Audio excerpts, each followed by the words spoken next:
Good morning, everyone, and welcome back to Coffee with the Captain.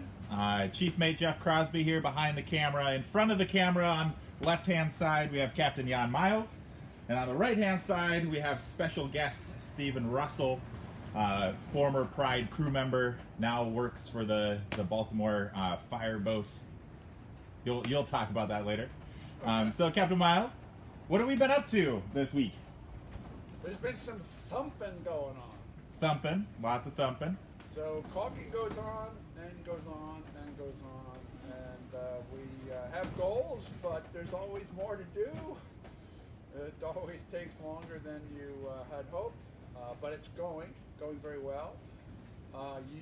You've been doing some grading pieces in a waterway area up forward, and I have been continuing to struggle with where are we going to put this gear when it comes to the Global Marine Distress Safety System, GMDSS. Yeah, and that's got a lot of different components to it. Can you kind of describe that list of components? Yeah, well, it used to be, I think those of you who were listening in last week, it used to be that when you buy an electronic box for communication, whether it's satellite or single sideband or VHF, it's just a box. Well, when the Global Marine Distress and Safety System got going, it involved a whole lot of boxes, and there was just no place to put them. One of the big boxes, there's a printer, there's satellite, there's single sideband, there's VHF. So now they've componentized everything, and that's the advance that's been going on in the last 20 years. So the single sideband is just a control faceplate, and everything else is somewhere else. And that's actually made it possible to put aboard Pride in a way that could not have been done before. So the transceiver for the single sideband is a suitcase. It's this wide, it's this thick, and it's that tall and weighs 35 pounds. So that's just the transceiver. Has nothing to do with what's called the antenna tuner, the coupler, or the faceplate. But being as big and heavy as that is, and that's only for 150 watts of radio, that being as big and clumsy as that is, it's actually because it's separated from the control face, means that we have ways of installing it. So that's been interesting. The AIS now is no longer a box.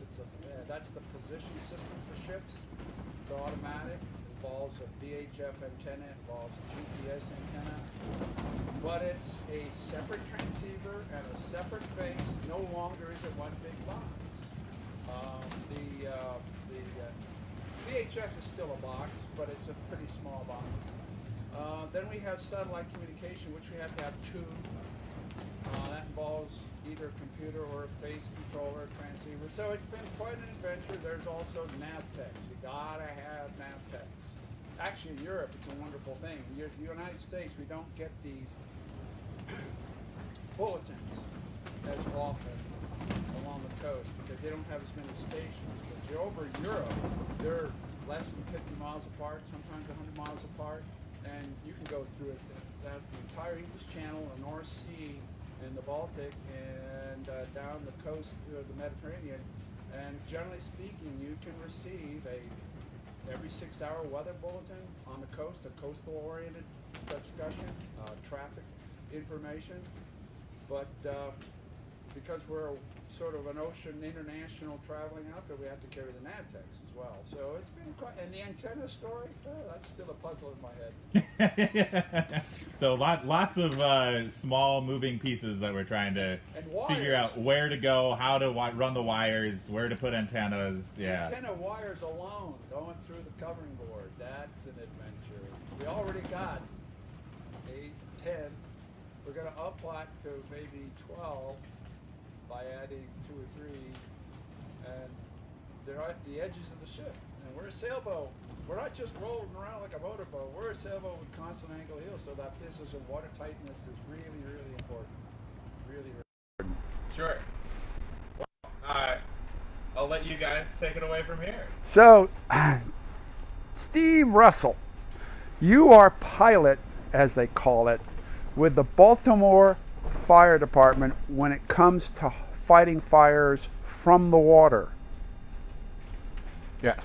How did you get involved with that? What's that like? No, don't get. Let's let the getting to it first. What's going on right now in this world of fire preparation for fire when in a pandemic? I think it's easiest to explain and easiest to understand if you think of the fireboat as just another regular piece of fire apparatus, just happens to be a boat. We respond to fire and emergency medical situations that are close to the water. So the EMS system on the water. Mm-hmm. Yep. And so I'm still a you, paramedic. Yeah. and so you have all that training, but in addition, you bring something that helps with the business of safe operation of the boat. My job is to, I think in the official job description, is to safely operate Fireboat 1. Yes. So And drive a boat. And what prerequisites would you have that goes with that job? The owner of the boat, which is the city of Baltimore City Fire Department, wants the people that drive their boats to be licensed. As AKA the Coast Guard license? Yes. Okay.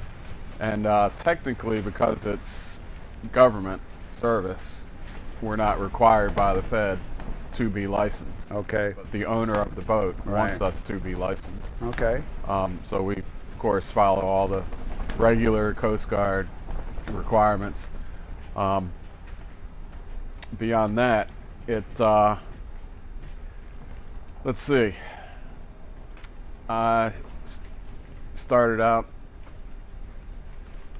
well, I worked on the tugs for a little while, and of course sailed on Pride twice, sailed on Lady Maryland. So my approach is, I'm a boat guy. And actually, looking back on it, the reason that I joined the fire department was to drive that boat. Okay. That was my beginning goal and dream job kind of thing. And the things I had to do for the fire department along the way, Right.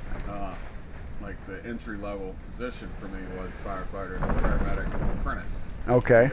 PA, Uh-huh. which meant that as opposed to nowadays, it's EMT firefighter. I agreed, signed a contract to become a advanced life support pre-hospital care provider, aka paramedic. Okay. And I spent 8 years on the streets before promoting to the fire rescue boat. That's really cool. That's really cool. So let's go back a little bit to kind of the beginning. So you first came aboard Pride what year? 1991. 91. So you were part of the European campaign? Yeah, joined the boat in Malaga, Okay.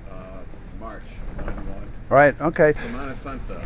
Yeah. So what led you to Pride? What was your background that remind me of the background that qualified you for being chosen? Because it's a competitive process to come aboard Pride. You know, we get a lot of applications. So what was your background? Other than my, general awesomeness. Yes. Other than your genuine awesomeness. Let's see if I can think around that. I learned to sail at the paddleboat dock Okay. in 1977. I was a junior sailor. Uh-huh. That's where the name for the project comes from. Ed Kane's paddleboat dock Right. that evolved, grew into the water taxi as we kind of see it now. Yeah, he was a local fellow who managed to create a situation with the city of Baltimore to do the paddleboat thing over there. Yes, yes. He told me that what he wanted was an opportunity for his kids to sail, Okay. and And that was located near where the World Trade Center is. at the paddleboat dock. Oh, yeah, the current one where we see it now. It's Yeah. always been right there. Okay. And it kind of stumbled into, well, I can't just have this space for my kids to sail. Right. The guy was a genius. You know. and it evolved into a paddleboat concession. And, Okay. it was a park at Yeah. the time. Of course, our place was certainly not developed yet. It was green space. Yeah. The only thing there I remember was I think the Science Center had just opened. Uh-huh. The World Trade Center had been open for a couple of years. Everything else was green, Mhm. grass in between. The promenade was there, and that was it. But yeah, it was that summer. I remember when I went through sailing camp, junior sailor camp. School buses would drop off kids from all over the city. Is that how you discovered about the camp? Was through school? No, I was a walk-up. I was at the harbor. What possessed you walking the street to walk up and say, I'm interested? As always, it's my mother's fault. It's my mother's fault. We were, my little brother and I, he's bigger than me now, we were out of school, but the public school kids were still in school. It was the end of the school year for us. Okay. And just before the end of the school year for everybody else. And she always took us everywhere, much like Jason has described. Okay. In his Your father's bringing them down to the waterfront, yeah. She always, And by the way, Jason's our chairman of the board. I know that. No, I'm talking to our audience, just reminding them of who Jason is. But Mom took us everywhere, and wanted to, for what I see as the same reasons as Jason stated, wanted to expose us to everything, and wanted us to know that wherever we were, we belonged there. Mm-hmm. And I was like, we're walking past the paddleboat dock, and the little brother's like, Mommy, it's a paddleboat. And I'm like, me a sailboat. Okay. And then, as mothers are infinitely wise, she was like, you do not know how to sail. I was like, sure I do. I've been sailing the previous summer a whole bunch of times, maybe even 5. Oh yeah. What situation was that? Well, you remember Sue Burton? Yes, Honey sure. Anchor Burton? Oh yeah. Susan Hughes.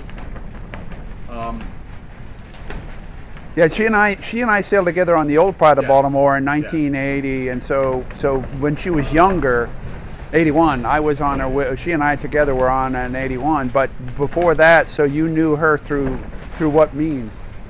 Baseball, Little League Baseball. Okay. She has a brother, Okay. Danny. Danny and I were on the Lions together, Rolling Park Baseball. And I was in 8th grade, I guess, 7th, 8th grade. And we heading home from school, and I'd see Danny sitting on the corner there at Northern Parkway and Roland Avenue, folding his evening Sun papers to go deliver them. I'm like, I know you. It's right here. Okay, Like, yeah. Spot him a mile away. And I know you. Like, I know you. And then he Tom Sawyered me into helping him fold his papers. He's like, who's faster? And I was like, I'm faster. He was like, yeah, you are. Thanks.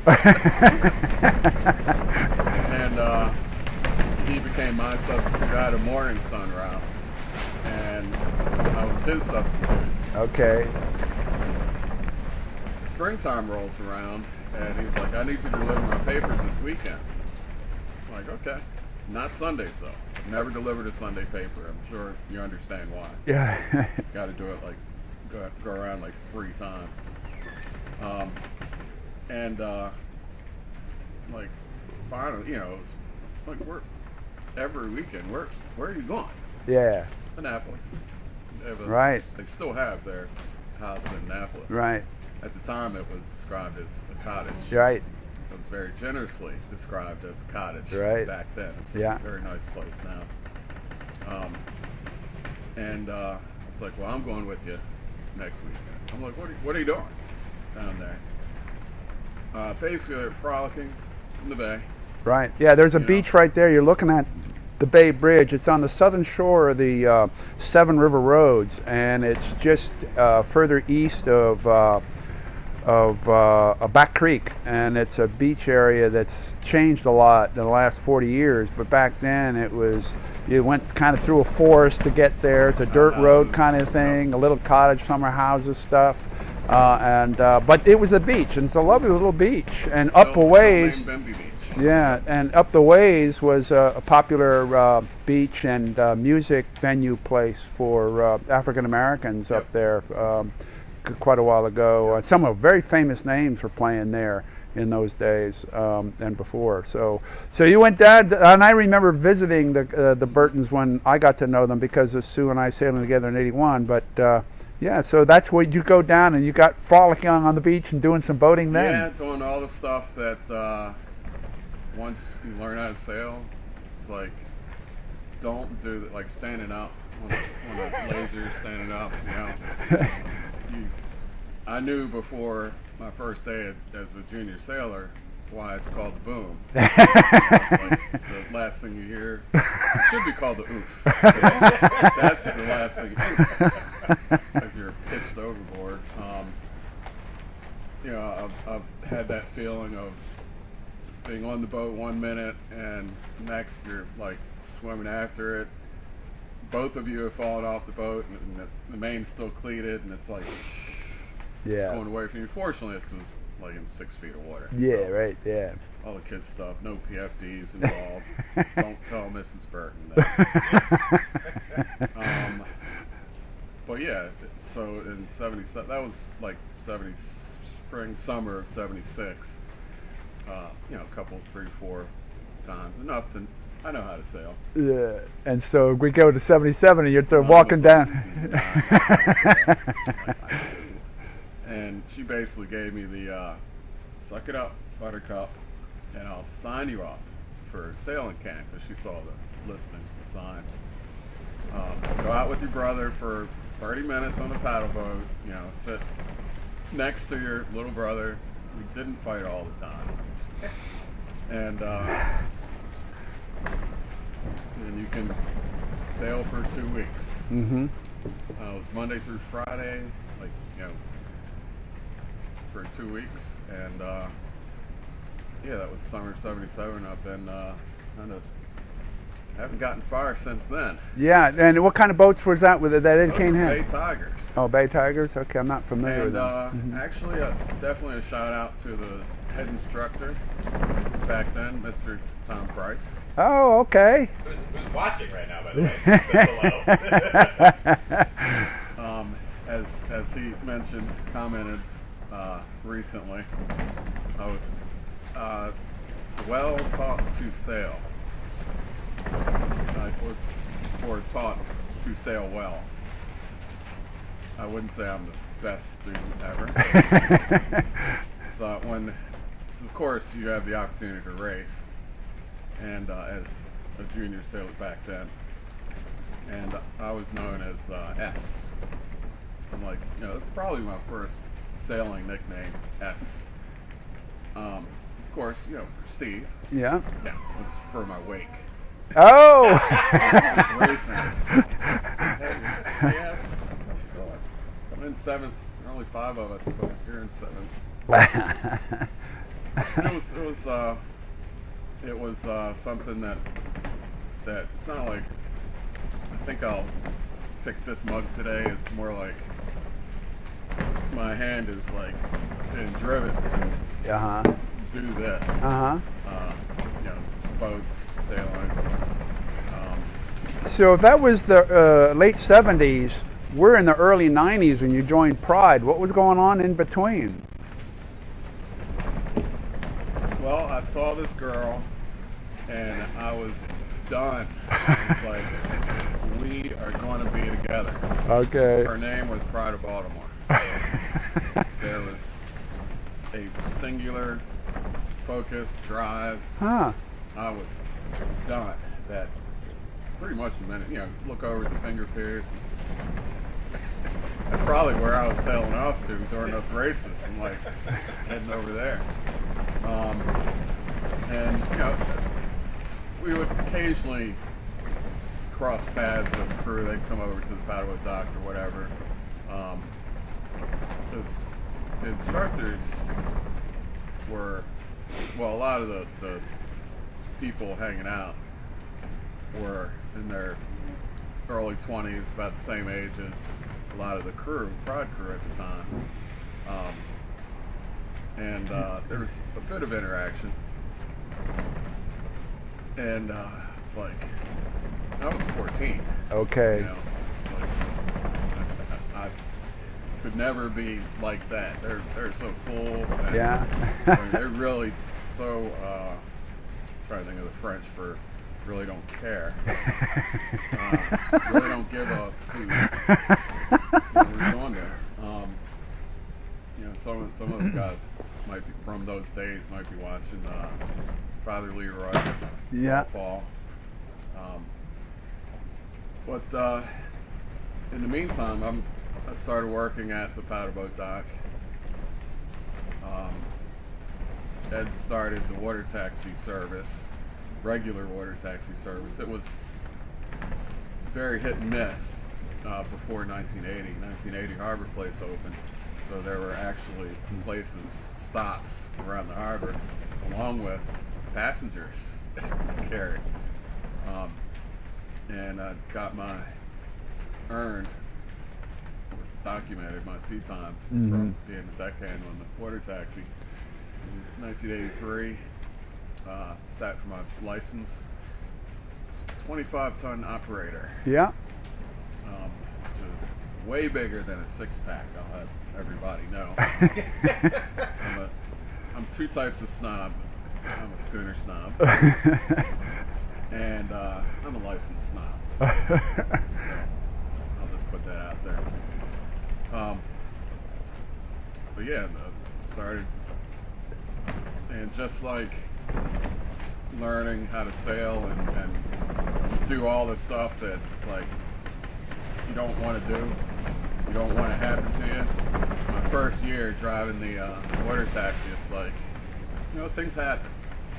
You're a rookie driving, a rookie brand new captain. Jay Herman and I ride down to Annapolis. Yeah, And, another alumnus of the old Pride, yeah. Yep. And I think he sailed just about at the same time as Sue. But yeah, we got our license. It was May, and he went straight to Ocean City. So he started building near coastal offshore time, and I kept building my circle to harbor time. And the Baltimore thing about the paddleboat dock and the water taxi at the time was there were kids of people, names that you'd recognize in general from around town. Another kid that worked at the paddleboat dock, he would do the safety patrol. Start as a deckhand. He would do the safety patrol boat these particular years. Aaron. Aaron Janoff. Okay. His mother's name is Gail Shaw. Oh. So they're Gail Shaw was the executive director for the new Pride of Baltimore Incorporated, and she had been a manager when First Pride was operated by the city for a bit. Yeah. She was in the construction phase and the first year operation phase, as I understand it. I wasn't around at the time, but she was brought in when the new nonprofit got created in 1980 with an arrangement that they would operate the boat on behalf of the city, and Gail was the executive director. So that's when, and a year later, in '81, is when I got involved. So yeah, you're catching me up with some of the history I didn't know. Yep. So, I'd be driving a water taxi in circles, and Aaron would be shepherding the paddle boats. And in between shifts, we'd be hanging out, and so that's when I first met Gail. and I was like, you know, it was my friend's mom. Yeah. And she's executive director of Pride, and Yeah. I'm like, you know, and let's see, thinking of, you know, that moment, one of those moments, where were you when Oh yeah. moments. Well, that particular day, I was waiting for Aaron to come pick me up. You're talking about the loss of the Pride? Yeah, 1986. Yeah, it's at May 20th, I think it was. 14th? The date was the 14th, but the day that You learned about it was 4 days later, right. 5 days later, yeah. I was watching, it was like the noon news, and I'm like pacing back and forth near the door. I'm like, we're going to be late. And see on the news, I'm like, what? Yeah. And then Aaron rolls up. I'm like, dude, did you see this? Is that why you're late? He's like, no, man. That's why my grandma was calling, looking for my mom. He lived with his dad. I was like, and so that was. Yeah. I remember that day. Yeah, that was quite shocked. So in '91 you came out to Pride, and by the way, everybody, I think Steve here is the only alumnus of being a crew member of Pride that is now, and has been for a little while, one of our board members for Pride of Baltimore Inc. So I don't think there's anyone else who's ever had that pathway that ends up being a board member. So thank you for joining the board, and tell us about that. Well, you say that now. Okay, what are you telling me? Now, I have been. It's always been. Going back to what my mother instilled in us, and also referring to what Jason said about pretty much the same thing, that wherever you are, that's where you belong. In the history of the organization, and it might sound like I'm singling out Pride and the organization, and as you well know, I'm not. It's an industry thing. Yeah. And marine it's industry not only, thing. right, Yeah. Mm-hmm. It's not just tall ships, not just Right. it's an American cultural thing, really. My younger brother, who's an actor, not an actor, he's an actor. We've had conversations, and like, we're talking about the same thing in seemingly unrelated industries, but it's the same thing. Nowadays it's referred to as diversity, inclusion, or whatever you want to call it, lack of representation. My feeling is that the name of the boat is Pride of Baltimore. It was commissioned, built by, owned by, operated for the people of Baltimore in the state of Maryland, and the representation as far as crew members, crew hires, has been, let's see, I'm trying to think of, I can only think of two D words. One is dearth, that almost fits. I think the word that fits best is dismal. And we've had conversations about it over the years. And I'll speak about conversations with folks in general, as far as the industry, not just this boat, this organization. And going back to 91, 92, I was chatting with someone, and they had said that so few people apply, so few minority folks apply. And I was like, I really didn't have a rebuttal for that, an answer, as it were, for that. And it's taken me, quite some time of thought to what's the answer? And I remember thinking back then, you reap what you sow. So now I'm at the point where, well, let's sow. Plant the seeds. Mm-hmm. You're not going to go to, whatever school campus and say, hey, we're looking for deckhands, qualified deckhands to sail on this pretty complicated rig vessel. And I think that an answer, I would love to, inflate my own ego and say the answer is, but an answer, a steps to take would be to, recruit kids to learn to sail, just like what's happening at the Fireboat dock, and for about 10 years. From Yeah. 76, 77 Right. to about 86. Yeah. And those kids, most of those kids, like I said, were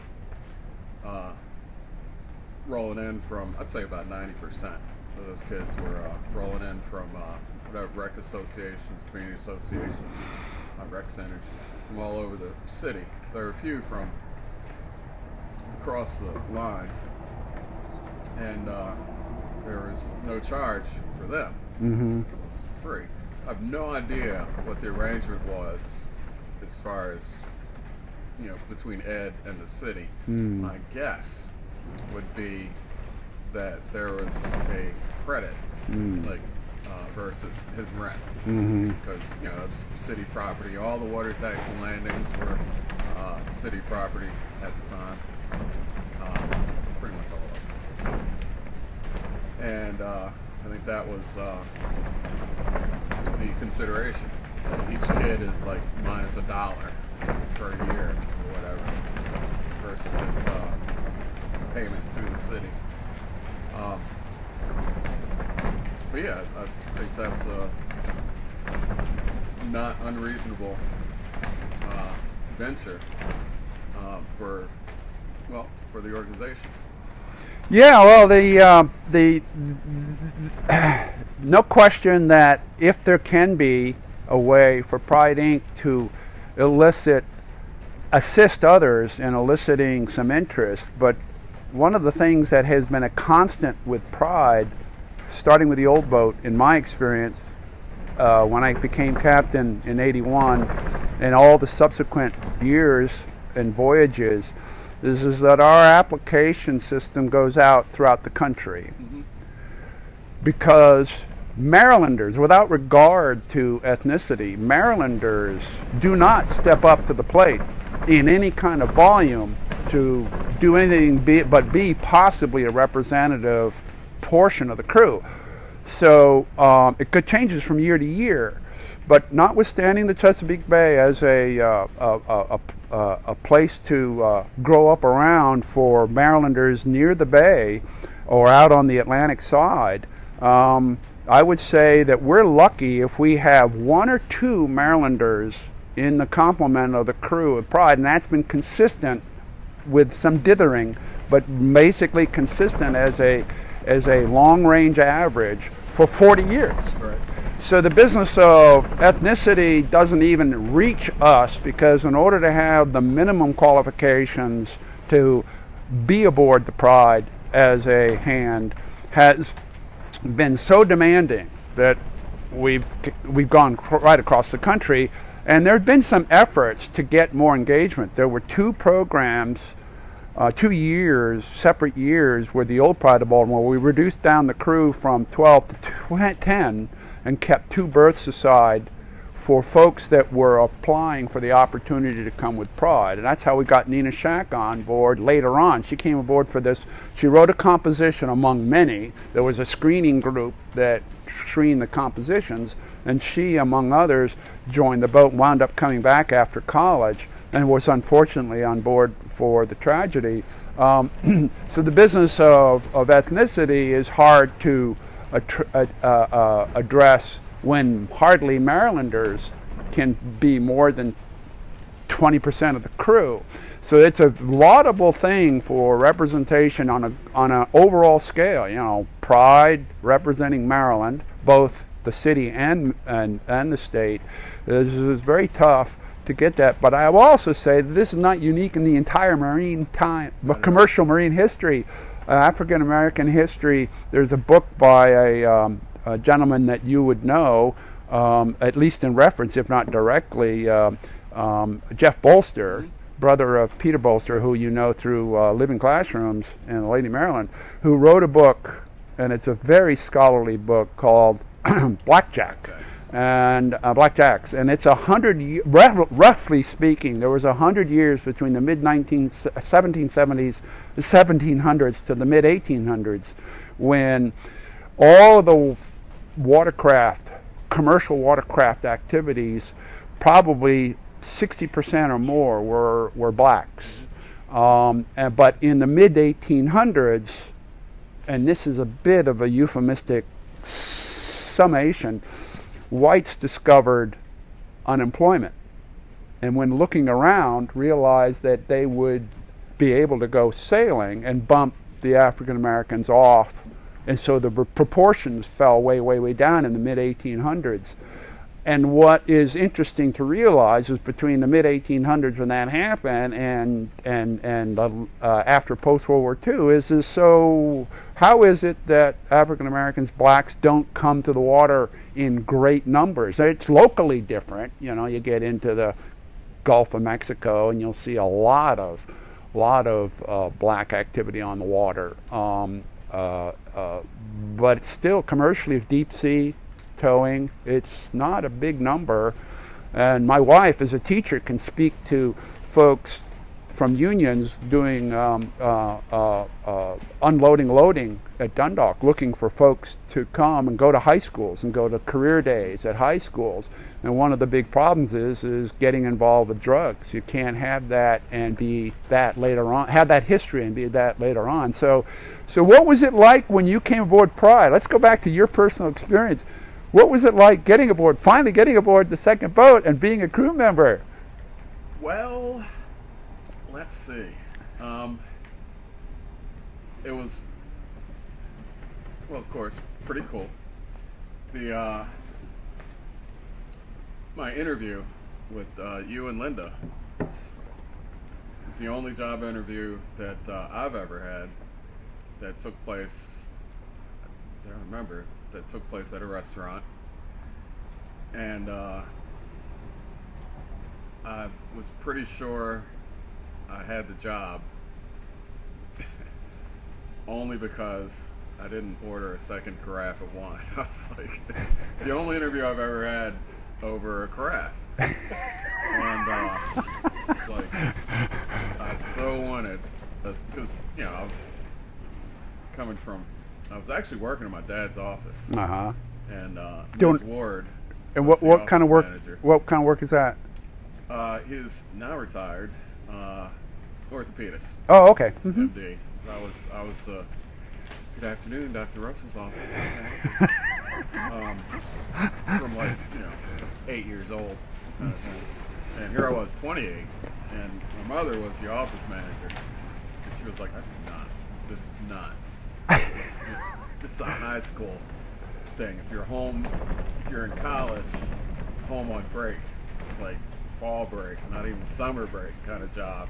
I was 28, I was in the car business. I would call it car sales, but there weren't that many sales for me. And I needed to have a job where I would actually get paid. And while I'm looking, I worked at Dad's office for a couple of months, and in that time, it was during the winter, so it was between water taxi season. Okay. Mm-hmm. And that's when I was applying to Pride, and it was just about this time of year, because I remember, my birthday is the 28th, January 28th, and I remember not telling Ms. Ward, the office manager, who I could not call Mom at the office. Don't call me that here. You okay, Mom? It's not congratulations. But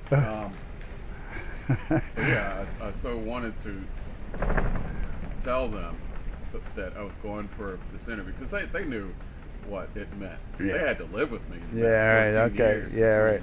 First seeing that girl, and that I'm coming for an interview 14 years later, and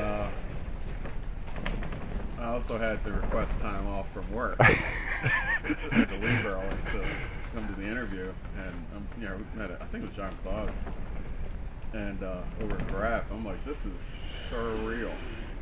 It's like my dream job thing, and with Captain Miles, and I was like, I definitely need a carafe of my own.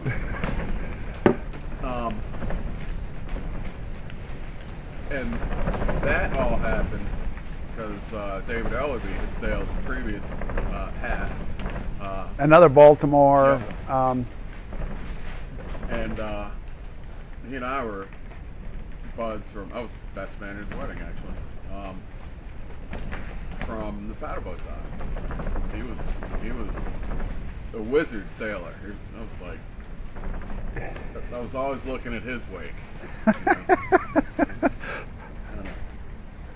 It didn't annoy me, okay? But we're pretty tight through all those years, and then he hopped on in '90. Yeah. In Baltimore to Baltimore. Right. And when he came back, we're having a beer over at the Mount Rural Tavern, and I'm like, it's my turn. And actually, the next day, I called Doc. I was like, Doc. Hurley, yeah, one of our Baltimore city folks that helped a great deal with the old Pride of Baltimore. Yep. I always thought he was on the board back then. I always thought. No, he was just a good connection and very supportive. Yeah, very influential. Yep. Let's say under the radar kind of thing, but not just connections, relationships.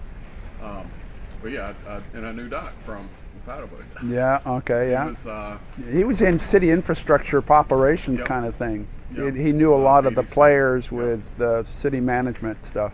And he was one of Ed Kane's best friends. Okay. Yeah. When I learned to sail, became a junior sailor. Afterwards, there was like the grown-ups would come down and sail after work, and I remember seeing this guy walking down the dock wearing a suit, and I'm like, "He's going sailing," and they go out sailing and doing, work hard, play hard, doing their thing. But that's how I first met Doc. But yeah, I called him the next day after hanging out with Dave. I was like, it's my turn. He was like, I'll call Linda. I was like, that was easy. Yeah. Why didn't I do it 10 years earlier? Yeah, the Linda in this conversation was the then Linda Jordan was then executive director of Pride of Baltimore Inc. Well, maybe she was public relations director at that time because there was a transition. Okay. At that time. Okay. And actually, when I walked in for the interview, the World Trade Center office, she's like, "So you're a friend of Doc's?" Because I'd never met Linda before. Yeah. Seen her, but never met her. Right. And I'm like looking for the person who walked in behind me because, that's where I was. Yeah. I was like, I was just talking about this with somebody a couple days ago. We tend to be what we learn from our parents, how to be what we learn from our parents. And my dad, I never realized, certainly not at the time, that he was like just building relationships, not necessarily in the front of his head. It wasn't a goal, but so I was never raised or whatever to say exploit. relationships. Like if I could have sailed on the old boat, just, hey, Aaron, talk to your mom. I want to be on the next flight to go on the old boat.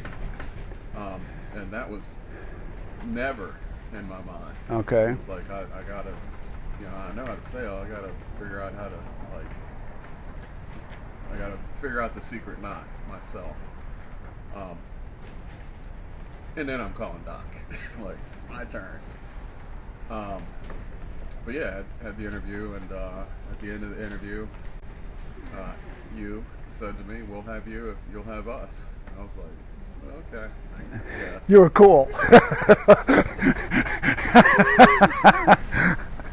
And for my birthday that year, I got to tell Dr. Russell and Ms. Ward, I quit. Here's why. Ta-ta. But I'll be here for another month, so. But yeah, that was pretty cool. So when you talk about a complex schooner, what was your sense of it? What would you say is your adoption to getting familiar, getting adjusted to this vessel back in Europe, because you joined her in Europe? How did that flow for you? What was that like? Yeah, well, it was smooth and quick, and well, none of those things. Pretty much my first work day, I guess. Someone, and Dan Parrott was the chief mate. An excellent. Well, he's excellent at everything he does. He's an excellent teacher. Someone gave me, this is a Venn diagram. Here's your Venn diagram. I'm like, okay. I went to Poly, wearing my Poly sweatshirt under here. So, it was a crudely drawn, technical drawing. And that's what it was for me at that time. I was like, it said PIN. Okay, so I knew what belaying pins were, so that helped. But yeah, it was a big climb, huh? It's like learning curve steep, right? Learning the ropes. Yeah, literally. Yeah, and that's true for everybody all the time that comes to Pride. It's even with 2 or 3 of the classic so-called tall ships behind them. It's a as you pointed out earlier, it's a complex boat, so it takes a little focus. Yeah, a bunch of like as my actor brother would say, it might take a little while to learn your lines. So after Pride and your voyaging with her, how did it transition that you then focus on the fire department? Well, I would not include the word focus. Okay. It was nowhere near my radar. Oh yeah. Nowhere near. Yeah. What is Armin Assessor, a predecessor to me as a captain with Pride Inc., used the phrase that I learned when I joined after his first year. Is there life after Pride? Right. Question mark. It's sort of a rhetorical question. So, what was life after Pride like? Fortunately, I had a little bit of life before Pride, which included Lady Maryland, which, Captain Chris Rossum, and that was from being a deckhand on actually Pete and Julie were Lady Maryland when I sailed. Oh, okay, right, yeah. So that was my introduction to working with kids. Okay. That was in '89. In '90, I took a job. Actually, I brought a group of kids to Pride when Dave and was aboard before you guys headed out to Europe. It was a marine-oriented school for the youth offender. Oh. It's my second job with the youths. So I basically I took a couple of jobs working with kids, mostly I worked at the water taxi. I always wanted to, see the tugboats. It's like, I just want to do that. That's pretty cool. How do I do that? Like, Yeah, you're relating a kind of a sequence that occurs. You get into something, and then while you're there, you're looking around the horizon, and you're seeing other vessels, and that starts the imagination running, and so, well, maybe I'll try that, or maybe I'll try that. and Moran Towing Company, their Baltimore office, and was next door neighbors to the water taxi office. Oh, okay. Conveniently located. Of course, when the first time I went and knocked on their door, I was wearing a Pride Crew shirt. I'm like, "Hi, I'm here." It was a cold call. I'm like, "Hi, hire me." And they were like, "Oh, okay, cool. What? Do you have a Z card?" I'm like, "Huh? Yeah. You with the union?" No. Well, just come back and we'll talk more. So I went to the union. They're like, "Do you have a Z card?" I'm like, "No." I'm kind of figuring out. No, that's not true. I was kind of still not figuring out what's a Z card. I don't know. But at the union, they're like, you have a Z card? Nope. You have a letter of intent. Are you hired by a company? Nope. Well, take care of those and come back and we'll sign you up. So I went to the Coast Guard. You working with a company? No. You with the union? No. Well, come back when, like, what the hell just happened? Didn't you see this? So in the meantime, I went back to to work for Ed some more, and it was easily a year later, 91, 92. Yeah, I think it was 94. When it was 91 when I came back off Pride the first time that I approached, went to Moran office, got that triumvirate run around.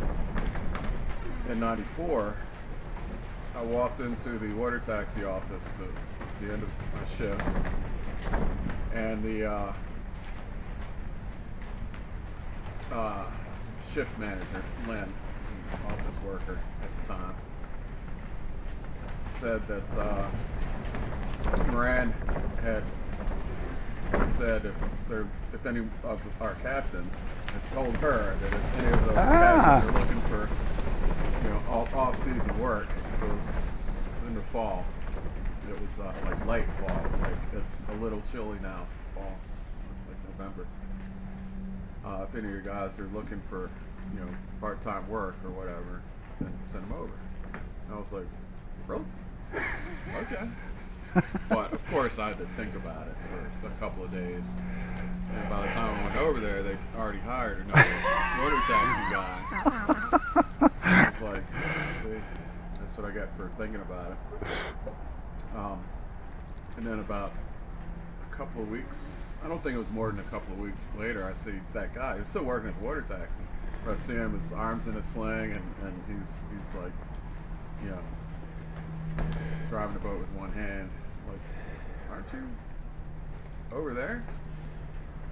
He was like, yeah, I hurt my shoulder or something, elbow, arm, something with his arm.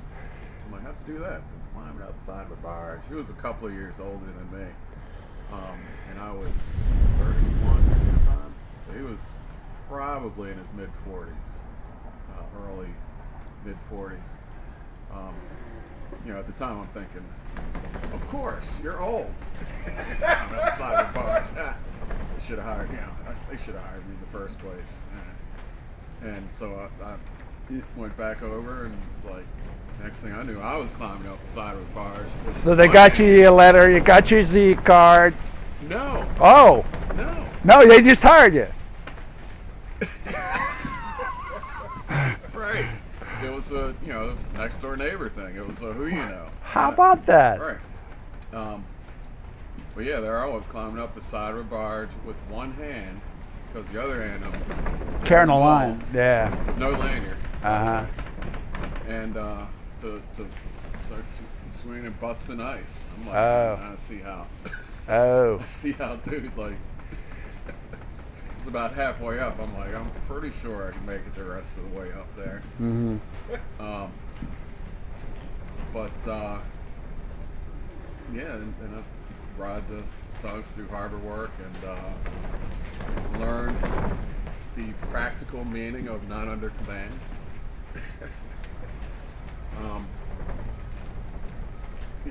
It was, I would say, just as much advanced lessons as it's always considered sail on Pride as in relation to land-bound textbook learning. I would say I have an advanced degree in boat stuff. Okay. It's like graduate classes. It's a term or two here. And same with Yeah. working the tugs. And, Yeah, it's a big deal. Yeah. Boat handling, line handling, yeah. weights, and pushing things around. Yeah. Maneuvering. Mhm. Physics. Yeah, lots of physics. Yeah. Man, the sound of a line parting is shocking. Yeah. At least. Yeah, so we're getting close to the end of our time here, and I have one question in from Dale Bowen. Writes, hello, each of you have fantastic jobs. Since so many young people are doing virtual learning at this time, would you each please summarize what schooling or training helped you be to where you are now? And could you also touch on how students could prepare for your type of career? Well, I think Steve's story is an example of how it goes most of the time, and that is the parents. If you're geographically located away from the water or only somewhat near the water, your parents doing whatever they're doing has a lot to do with how you get connected. And even though your school buddy in the newspaper business was one of the earliest connections without your parents, it still involved your parents. In my case, it was my parents. And so how do you bridge that? Because we're talking about folks getting involved who may not have any ranch. I mean, in the case of our tall ship community, a lot of the folks that have become professionals are coming from the non-water related areas of the country. We've got a massive country, but they're coming from university experience where they get on a education vessel and as a student, and then they discover the rest of the work. So, and I talked about earlier with unions and getting to schools to do career stuff. That bridging outreach and your idea that you want to do and link with Pride Inc. here in the Baltimore area about getting kids to understand that this water has a career potential, maybe not in sailboats, so certainly a bunch of other things. You've got the water taxi, you've got your tugboats, you've got and sail for fun, motor for cash. Yeah, right. Yeah, there's that. Good mantra. So it needs an attention to the idea, and then engaging with the idea of reaching out there. After you've drunk the Kool-Aid, so to speak, then there's a lot of resources to go to that don't have to be the School of Hard Knocks, because the internet is accessible to all kinds of things, and you can learn it, but you have to do it. You have to reach out. You can walk up, as Steve did to the cane thing. Crew shirt. Yeah. Here. Yeah. Might work. It Yeah. might not, Yeah. but Yeah. try.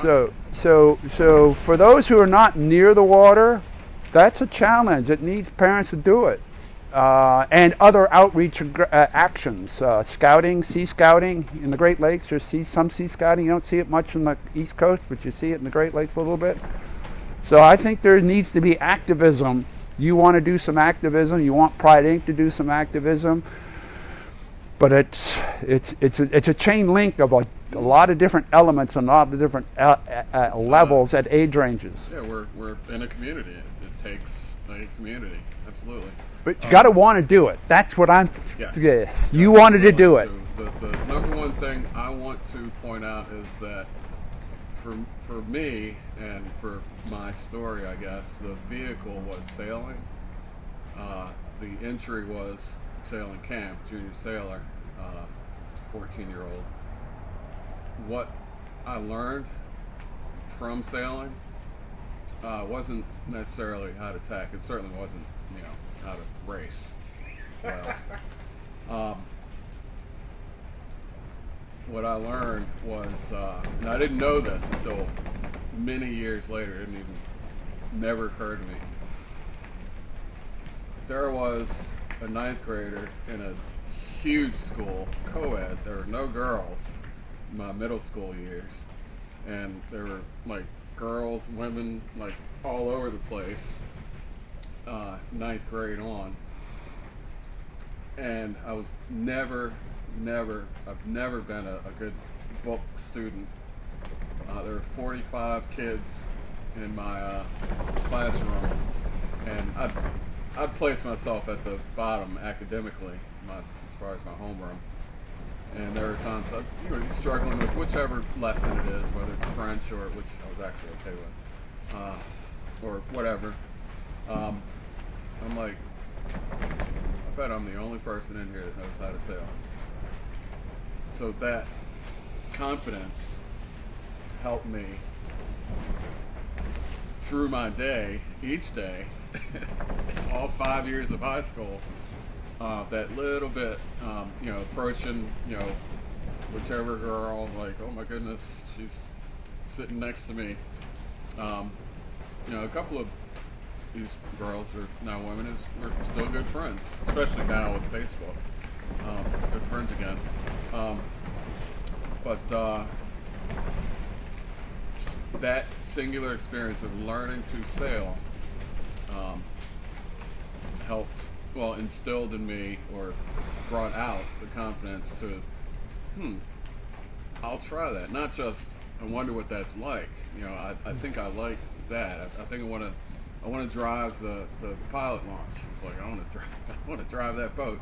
Next thing, I'm like hopping on and with Christine Cleary, Chris Crafty, and taking lessons from her, learning how to drive the pilot boat.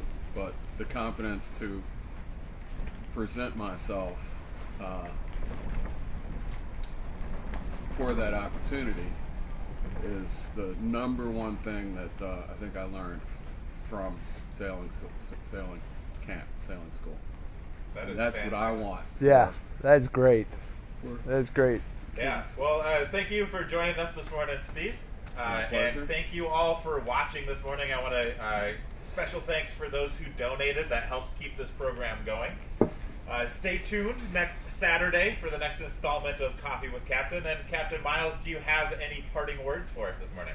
As always, stay diligent.